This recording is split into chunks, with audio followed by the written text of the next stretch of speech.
오늘 읽은 골로새서 3장 15절에서 17절의 말씀을 가지고 감사는 언제?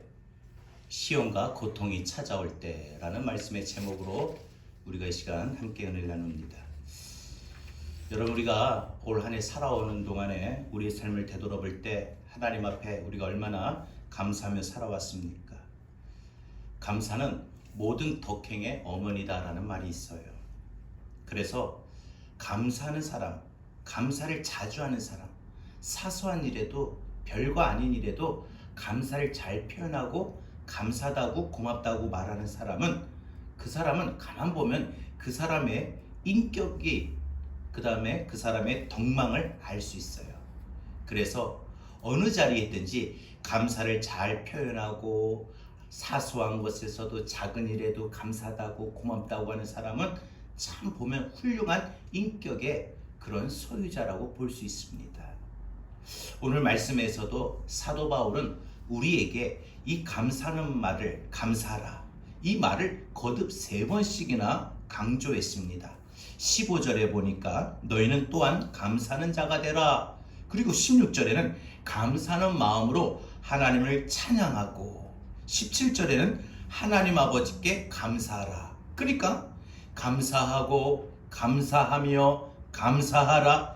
이는 곧 감사가 넘치는 삶을 살라는 거죠. 우리에게 살아가는 동안에 항상 감사가 넘치는 그러한 삶을 살아라 하고 사도 바울은 우리에게 권면하고 있는 것입니다. 오늘 우리가 추수감사절을 맞이해서 우리 모두가 감사가 넘치는 그러한 삶을 살아감으로써 하나님의 은혜의 복을 누리는 그런 귀한 인생이 되기를 바랍니다. 탈무드에 보면은 세상에서 가장 지혜로운 사람은 배우는 사람이고 또 세상에서 가장 행복한 사람은 감사하며 사는 사람이다 라는 말이 있어요. 여러분, 우리가 행복해서 감사하는 것이 아니라 감사하기 때문에 행복이 우리의 마음의 삶에 찾아오게 되는 것입니다. 그러니 감사는 내 인생의 삶을 행복하게 하느냐 그렇게 못하느냐 이 차이입니다. 그래서 감사는 우리의 삶의 행복을 불러오는 축복의 통로다라고 말할 수가 있습니다. 여러분, 우리가 그래서 감사할 때는요, 어떤 소유나 환경에 조건에 상관없이 그저 하나님 앞에 일관된 마음을 갖고 일관성으로 감사하며 살아가는 태도, 믿음, 자세가 중요한 것입니다. 감사는 무엇보다 우리에게 행복 지수를 높여줍니다. 그러니까 감사의 분량이 곧 행복의 분량이다. 감사하며 살 때 우리가 더욱더 하나님의 은혜를 깨닫게 되는데 영혼이 잘 되고 범사가 잘 되고 강건해지는 축복이 임합니다. 그래서 우리에게 하나님은 범사에 모든 일에 감사라고 말씀하신 것입니다. 감사의 성도가 되시길 바랍니다. 감사의 주인공이 되어 건강하고 행복한 삶의 주인공이 될 수 있기를 바랍니다. 그러고 보면 감사하는 것이 이처럼 중요한 것인데 문제는 안타깝게도 오늘날 많은 사람들이 말씀에 명령하셨고 말씀에 권하셨고 말씀으로 가르쳐 주셨음에도 우리가 감사하지 못한다는 데 문제가 있습니다. 그래서 사람들에게 오늘 이 시대의 사람들에게 가장 큰 저주는 목마름이 아니라 메마름입니다. 여러분, 우리가 왜 감사하지 못하느냐? 그것은 우리가 조건을 걸고 감사하기 때문에 그렇죠.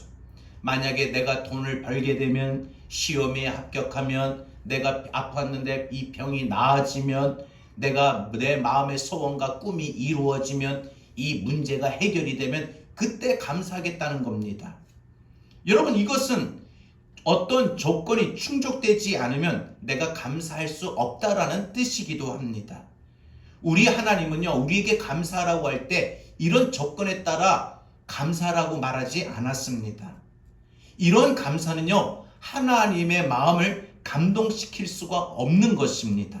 하나님은 어떤 것에서도 감사할 수 있기를 원하셔서 우리에게 범사에라고 했어요.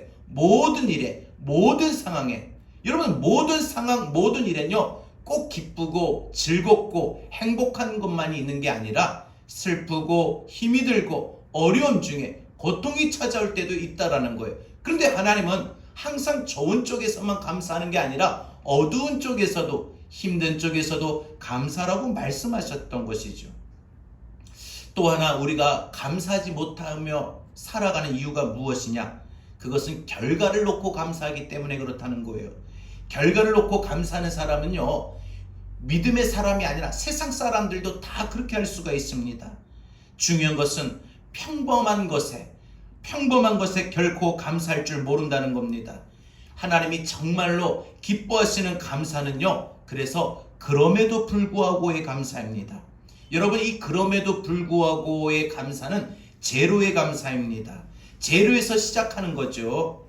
여러분, 승진하지 못해도, 합격하지 못해도, 병이 낫지 못해도, 내 마음의 소원이 이루어지지 못해도, 이런 것에 관계없이 그래도 하나님 감사합니다 라고 고백할 수 있는 그러한 믿음이라는 것입니다. 감사는 그래서 제로에서부터 시작이 되어야 됩니다. 과거의 생활을 한번 되돌아보십시오. 아무것도 없었을 때 그때 생각해보면 하나님 얼마나 감사할 것이 많습니까? 그렇게 감사라는 겁니다. 그렇게. 여러분, 이렇게 제로에서 출발하는 감사는 어떻게 됩니까? 삶이 원망스럽지가 않아요. 그냥 내가 처한 삶이 그래도 감사해요. 그래도 감사해요. 원망이 없고 불평이 없으니까, 짜증이 없으니까 항상 감사할 수가 있는 겁니다. 아무리 힘이 들고 아무리 실망스러운 일을 만나도 감사하지 못할 게 없다라는 것이죠. 하나님은 우리에게 이러한 감사를 요구하고 계시는 겁니다. 남보다 앞서야 감사가 있고 뭔가 내게 특별한 것이 주어져야만 감사하고, 내게 어떤 것을 얻을 때만, 나아질 때만 감사하는 것이 아니라 제로에서부터 바라보는 감사가 되어야 된다는 것입니다. 여러분, 이 대표적인 사람이 누굽니까? 하박국 선지자입니다. 하박국 선지자의 삶은 빈손이었습니다. 그런데 그는 뭐라고 고백을 합니까?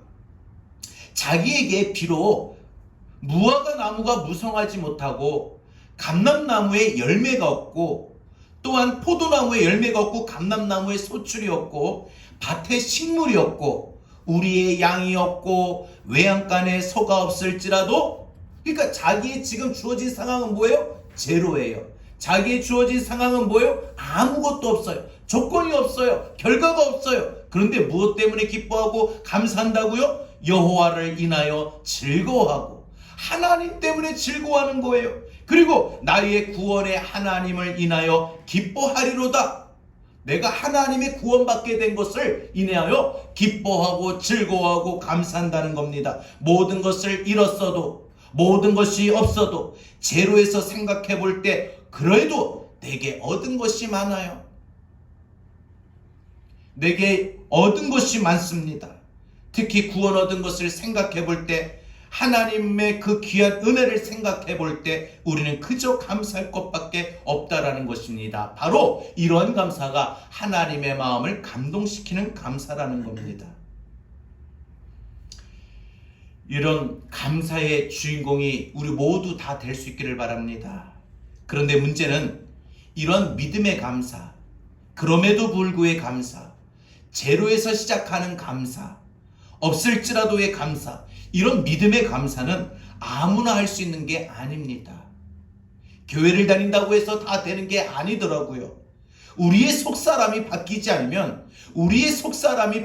않으면 이런 믿음으로 드리는 감사하기가 어렵다라는 거예요. 여러분, 사람은 환경의 지배를 받고 상황의 지배를 받고 감정의 지배를 받기 때문에 우리 살아가는 삶의 환경과 상황에 따라 기뻐할 수도 있고 슬퍼할 수도 있고 즐거워할 수도 있고 아파할 수도 있는 거 아닙니까? 그런데 그런 모든 것을 초월해서 하나님 앞에 우리가 변함없이 감사할 수 있다는 거, 이거는 우리의 의지적이기보다도 우리의 속사람이, 우리의 영적으로 하나님의 은혜가 채워지고 충만하면은 이것이 가능한데, 그렇지 않고서는 하기가 어렵다는 것입니다.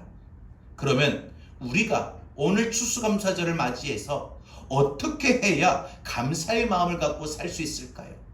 더군다나 지금 코로나의 이 상황 앞에 모두가 지치고 힘이 들고 어려운 상황에 놓여 있는 이때에 우리가 어떻게 해야 감사의 마음을 가지고 살 수 있을까요?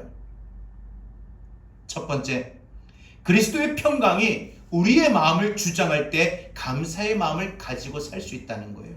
그리스도의 평강이 내 마음에 임하면 우리가 조건에 없이 결과에 없이 어떤 일에도 상관없이 내 인생에 시험이 찾아오고 고통이 찾아와도 하나님 앞에 감사할 수 있게 되는 겁니다.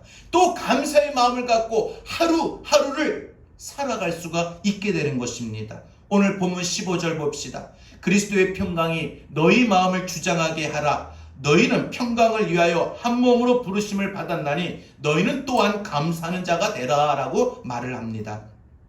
오늘 여기 15절에서 그리스도의 평강이라고 하는 것은 그리스도 자신이 평강이라는 말이에요. 즉 예수님이 평강이고 평안이에요. 그리고 믿는 사람들에게는 이런 평안을 주시는 주님이시다, 이런 뜻입니다.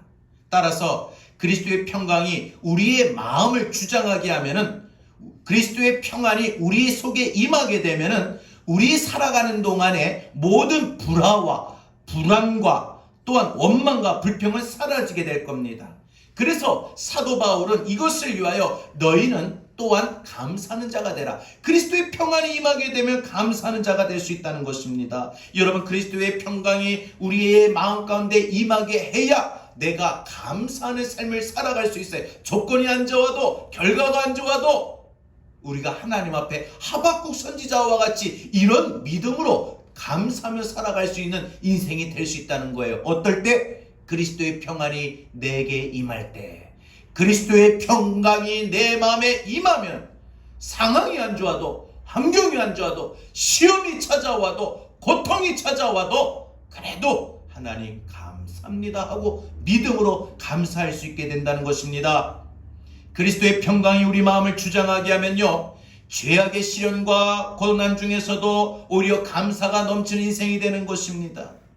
우리의 마음이 불평으로 가득 차면 감사할 수가 없어요. 우리의 마음에 원망과 미움과 증오로 가득 차면 감사할 수가 없어요. 또한 우리의 마음에 지난날 받았던 상처를 떠올리게 되면 그 상처를 잊어버리지 못하면 감사할 수가 없어요. 상황에 따라 상처받기도 하고 가까운 사람으로부터 상처를 받기도 합니다. 그런 상처가 있으면, 그런 상처가 내 마음에 기억이 되면 절대 감사할 수가 없어요. 또한 날씨가 흐린 것처럼 내 마음이 그냥 우울해져도, 그냥 마음이 우울해져도 우리가 하나님 앞에 감사할 수가 없습니다. 그러면 하나님이 기뻐하시는 감사의 마음은 언제냐? 하나님이 기쁘게 받으시는 감사의 마음이 언제 되느냐? 그리스도의 평안이 내 마음에 임할 때, 이 표현을 그리스도의 평강이 내 마음을 주장할 때라고 합니다. 여러분, 많은 사람이 순종하지 않으며 죄를 근절하지 아니하고 평강을 얻으려고 합니다. 마음이 평안해지려고 합니다.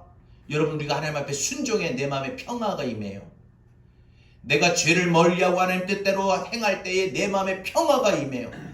여러분, 내 마음에 평화가 임하지 않고 혼란스럽고 힘이 들고 답답하고 괴롭고 불안하고 근심, 걱정, 염려가 가득하는 이런 삶은 하나님 앞에 순종하지 못해서고 우리가 죄를 해결하지 못해서 아닙니까?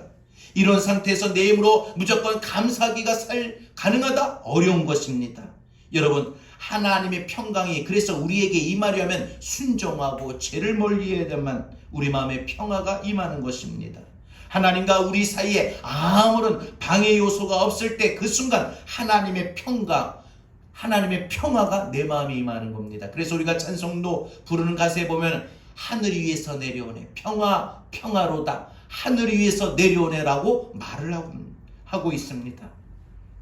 그래서 여러분, 우리가 하나님의 그 평화로 우리 마음에 가득 차서 여러분 제로에서의 감사, 그럼에도 불구의 감사, 여러분 이런 전천후 믿음에 감사하며 살아갈 수 있는 복된 인생 되길 바랍니다. 두 번째로, 하나님의 말씀이 우리의 속에 풍성히 거할 때 우린 감사의 마음을 가질 수 있습니다. 여러분, 이 추수감사절을 우리가 왜 드리고 지킵니까? 더 감사하는 사람이 되기 위함 아닙니까?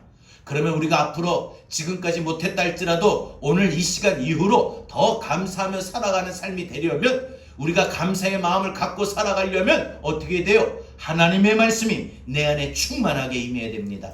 하나님의 말씀이 내 안에 충만하면요, 우리가 감사의 마음을 갖고 살아갈 수 있어요. 비록 상황과 환경과 내 처지는 감사할 게 전혀 없는데 말씀이 들어오니까 그래도 감사하는 거예요. 아파도 감사하고, 속이 상해도 감사하고, 힘이 들고 지쳐도 감사하고, 문제가 해결이 안 됐는데도 그래도 감사거리가 생기더라고요. 왜? 말씀이 내 안에 임하면 그 말씀이 나를 다르게 이끌어간다는 거죠. 16절 보겠습니다. 그리스도의 말씀이 너희 속에 풍성히 거하여 모든 지혜로 피차 가르치며 권면하고 시와 찬송과 신령한 노래를 부르며 감사하는 마음으로 하나님을 찬양하고 라고 말을 합니다.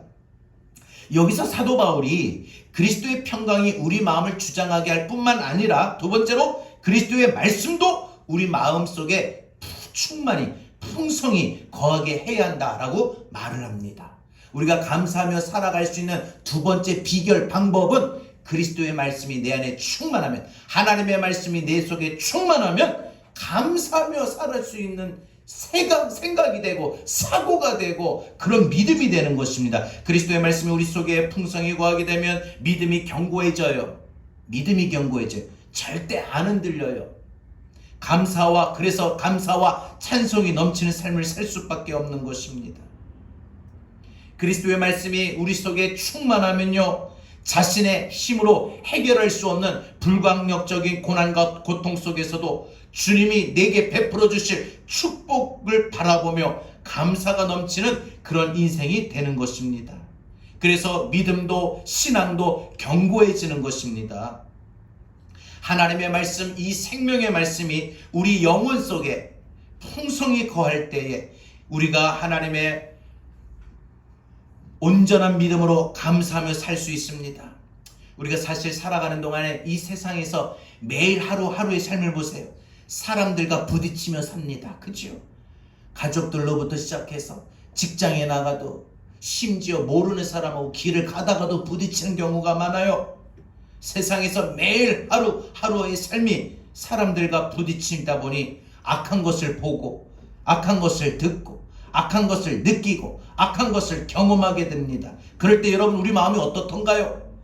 그 마음에 무엇이 거하나요? 그 마음에 감사의 마음이 거하나요? 아니지요. 악한 생각, 악한 의지, 악한 데서부터 모든 마음이 싹이 트기 시작합니다. 그래서 매일 마음이 어때요? 날카로워요. 누가 조금만 건드리기만 하면 폭발할 수밖에 없는 예민함에 빠져 있습니다. 매일 삶이 지쳐서 그래요. 고달퍼서 그래요. 힘들어서 그래요. 매일 마음이 날카로워지는 것을 자기가 경험하며 사는데 어떻게 감사의 마음을 가질 수 있습니까? 어떻게 감사의 마음을 품을 수가 있겠고 어떻게 감사가 보이겠습니까? 고백이 되겠습니까? 그러면 우리가 살아가는 삶이 다 그래요, 사실. 그러면 어떻게 해야 우리가 감사가 넘칠까요? 그렇게 매일 부딪히며 힘들게 지쳐가는 삶 속에 우리가 그래도 내가 감사해야 되는데 어떻게 감사할까? 그것은 바로 오늘 말씀이 우리에게 가르쳐 줬잖아요. 하나님의 말씀이 우리 속에 풍성히 거하게 하라.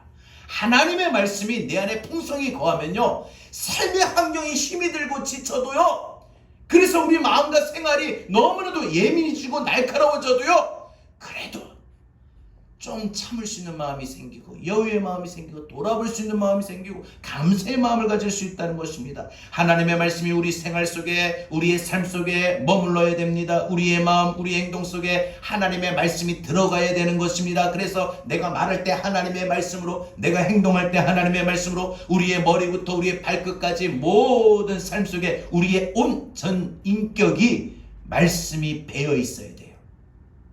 김장을 하게 되면은 김장에 우리가 김치 한 덩이 포기마다 양념을 속속속속 잘 배기게 합니다. 그 김치는 맛있어요. 그런데 김치 양념을 아낀다고 한 번 붓고 그 다음에 두세 개 건너뛰어 가지고 붓고 만들고 비비고 하면은 양념이 다 배기지 않으면요 그 김치는 싱겁거나 분명 뭔가 맛이 나지 않는 김치가 됩니다. 우리가 인생에 하나님의 말씀이 머리에도 배기고 눈에도 배기고 가슴에도 배기고 생각에도 배기고 행동에도 배겨야만 그 말씀이 나를 온전히 이끌어가요.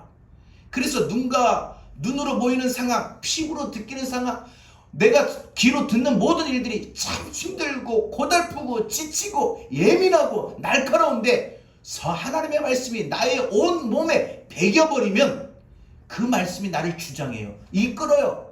그래서 보이는 바가 힘들고 느끼는 바가 힘들고 듣는 바가 아프고 괴롭고 삶이 고달프고 날카롭고 예민해도 내가 그 말씀이 곳곳에 나의 삶 곳곳에 배겨 있으면 그 말씀이 그때 작동이 되고 그 말씀이 내게 이끌어가요. 네가 참아야지.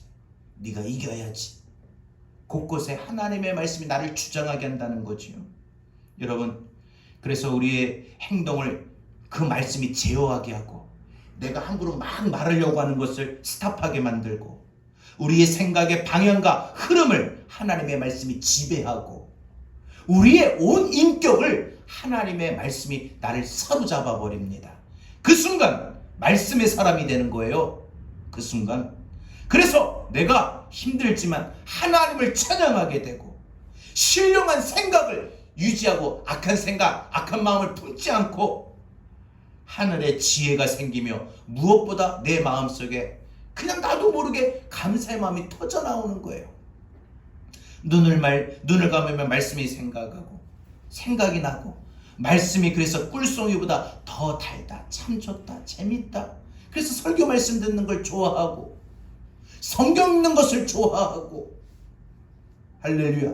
여러분 TV에 연속곡을 보는 것보다 성경을 보는 걸 좋아하고 여러분 어떤 세상의 말을 듣는 것보다 하나님 말씀 듣는 것을 더 좋아하는 이런 모든 마음에 하나님의 말씀이 내게 꿀송이보다 더 달게 느껴지는 사모하는 은혜 사모함이 있어야 되는 것입니다. 말씀이 내 속에 풍성하게 거하게 되면은 그래서 감사는 저절로 생겨나는 거예요. 상황에 따라. 그래서 가만 보니까 왜 하박국 선지자가 자기는 밭에 식물도 없고 우리의 양도 없고 외양간에 소도 없고 소출할 것 감람나무에 포도나무 열매 아무것도 없는데 뭐 때문에 저렇게 감사한다고 했나 했더니 믿음이 있어서가 아니라 이런 삶이라는 거예요.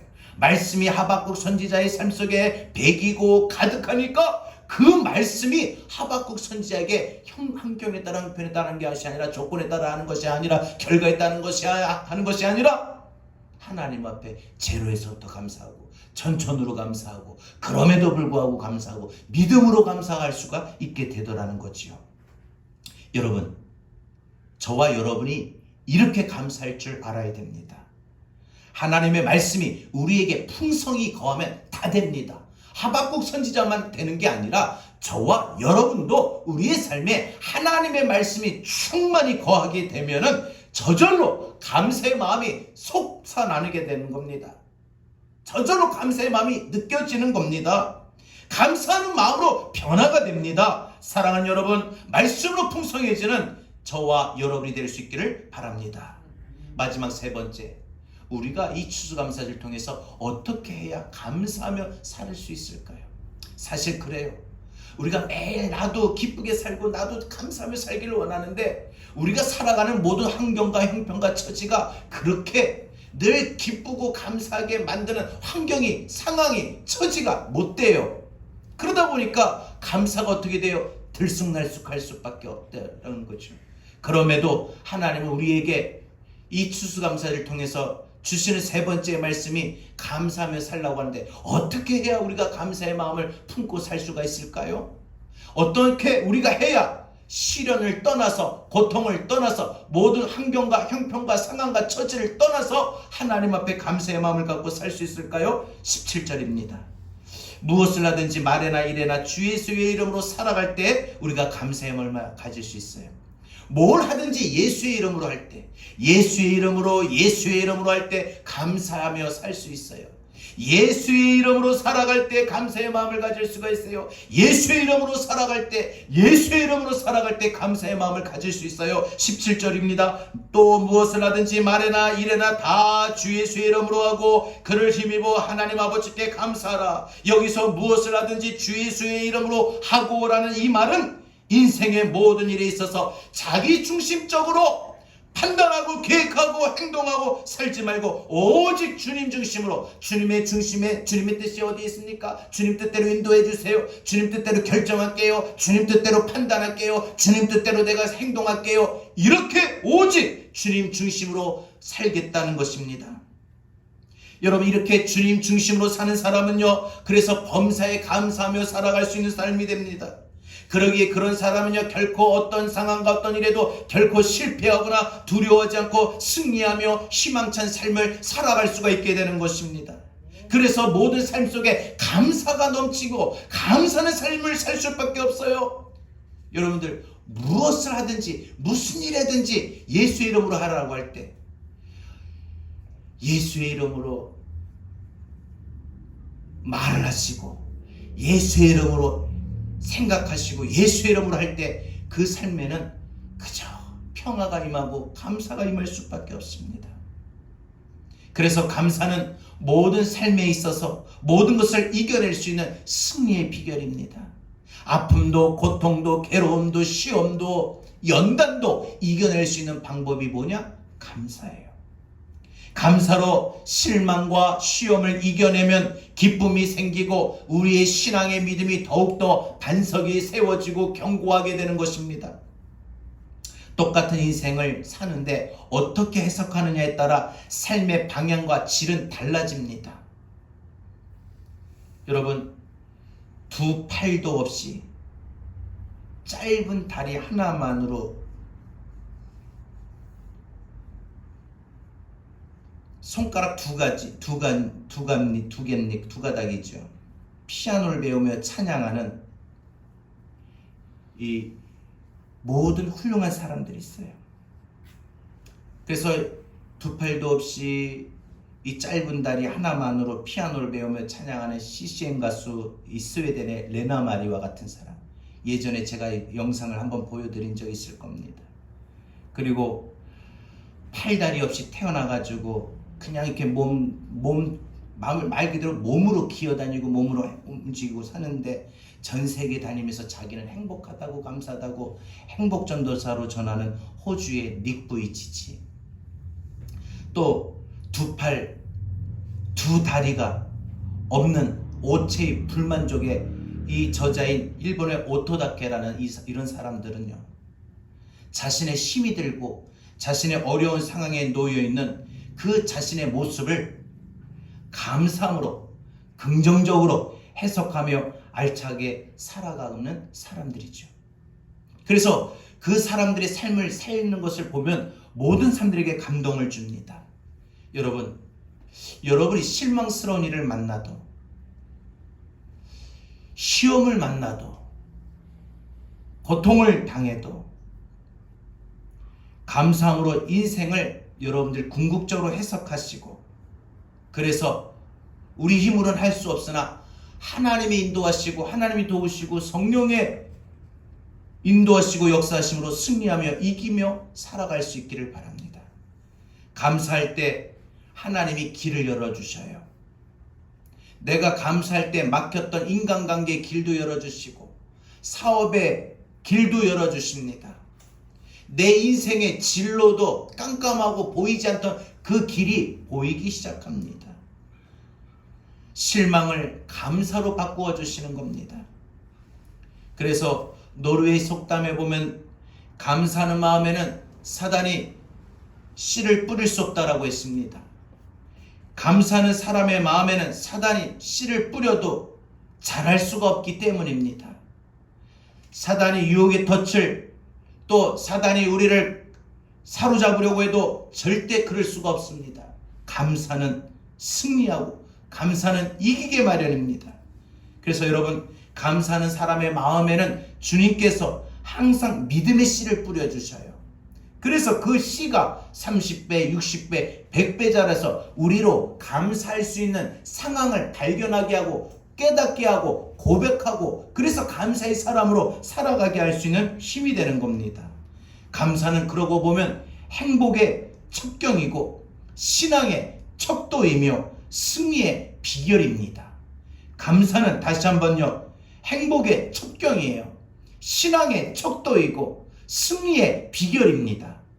사랑하는 여러분, 이 풍요로운 추수감사절에 그리스도의 평강이 우리의 마음을 주장하게 해서 그리스도의 평화가 내 안에 충만하게 임해서 또한 그리스도의 말씀이 내 안에 충만하게 배겨서 또한 무엇을 하든지 말할 때도 일할 때도 생각할 때도 행동할 때도 예수의 이름으로 하며 살아갈 수 있는 우리의 삶이 되길 바랍니다. 그럴 때 감사가 우리 마음에 자라고 감사하며 살 수 있어요. 비록 우리가 살아가는 삶이 힘이 들고 고달프고 시험이 찾아오고 고통이 찾아와도 우리는 이 세 가지가 우리에게 주어지고 행할 때 우리는 감사하며 살아갈 수 있습니다. 저와 여러분이 그런 사람이 되기를 주의 이름으로 축원합니다. 우리 함께 찬양하고 오늘 주신 말씀 붙들고 우리 지금까지 감사하지 못했지만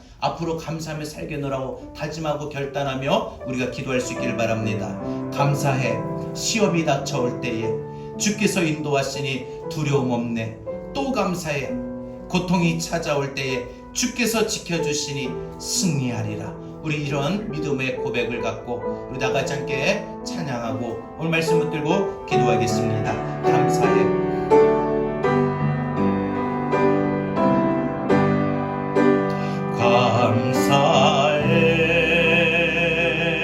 감사해.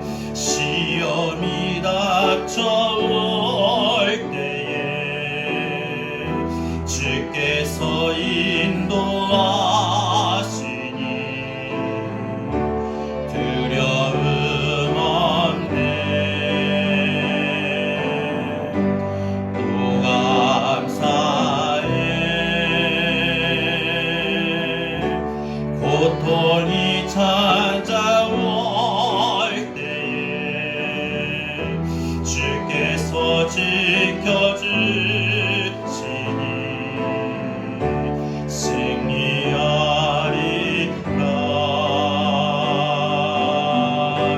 나의 모든 생활 속에서 주님이 함께하시니 주님의 성령 나를 인도하시니 시험이 나를 찾아올 때 주님 지켜주시니 주님의 성령 나를 인도하시니. 우리 다같이 오늘 말씀 붙들고 이 시간 하나님 앞에 감사하며 살기를 원합니다. 우리 다같이 함께 고백하고 우리 기도하겠습니다. 주님 감사합니다. 우리가 살아가는 동안에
주께서 지켜주시니 승리하리라.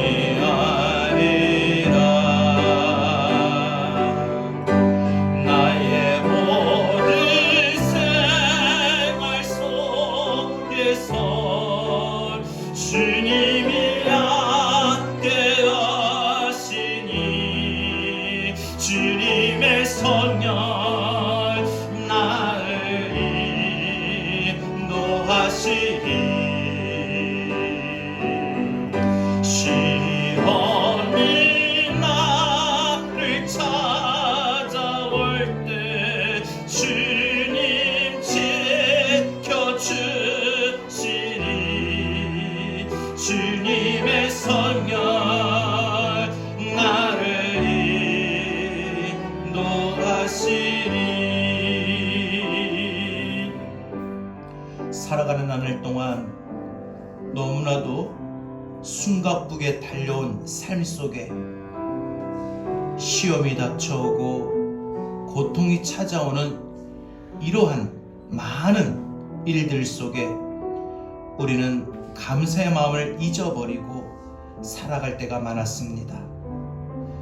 조건이 있으면 감사하겠다고, 결과가 좋으면 감사하겠다는 마음이 있었기에 우리가 하나님 앞에 그럼에도에 불구의 감사, 제로에서의 감사, 믿음으로 드리는 전천후 감사가 되지 못하고 상황이 좋으면, 환경이 좋으면 감사했습니다. 아니, 감사하려고 했었습니다. 그런데 지금 요즘 우리의 삶은 코로나의 그 장기간 여파로 인하여 많은 사람들이 오랫동안 지쳐가고 힘들어하고 있습니다.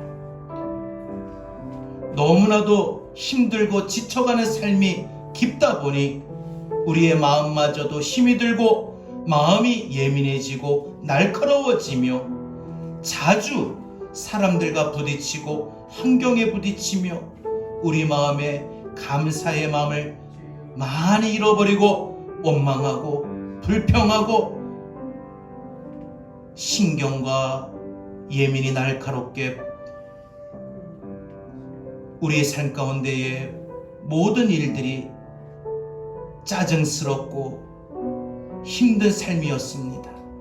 그러나 하나님의 평화가 우리 마음에 가득할 때, 하나님의 말씀이 우리 속에 배길 때에 무엇을 하든지 예수의 이름으로 살고 예수의 이름으로 말하고 예수의 이름으로 판단하고 예수의 이름으로 행동할 때에 내 힘이 아닌 내 안에 계신 성령의 힘과 능력으로 감사의 마음이 솟아나고 감사의 마음을 갖고 살아갈 수 있다 하였사오니 오늘 추수감사절을 통하여 이제부터 우리가 시험이 닥쳐와도 고통이 찾아와도 주께서 인도하시고 주께서 지켜주시기에 항상 감사하며 살아가는 우리의 복된 믿음이 되게 하여 주옵소서. 이제는 우리 주 예수 그리스도의 은혜와 하나님 아버지의 극진하신 사랑하심과 보혜사 성령님의 감화 감동 내주 교통하신 은혜가 시험이 닥쳐와도 고통이 찾아와도 주께서 인도하실 것을 믿고 주께서 지켜주실 것을 믿고 이제 날마다 하나님의 말씀이 내 속에 가득 차고 하나님의 평화가 내 안에 임하고 예수의 이름으로 살아가는 우리의 삶으로 항상 감사의 마음을 갖고 살아가기를 간절히 소원하고 또 간절히 바라는 우리 모든 성도들 머리 위에, 힘들고 어려움 중에 처해 있는 모든 성도들 머리 위에, 한국교회 전 세계 열방 위에 이제로부터 영원토록 함께 있을지어다. 아멘.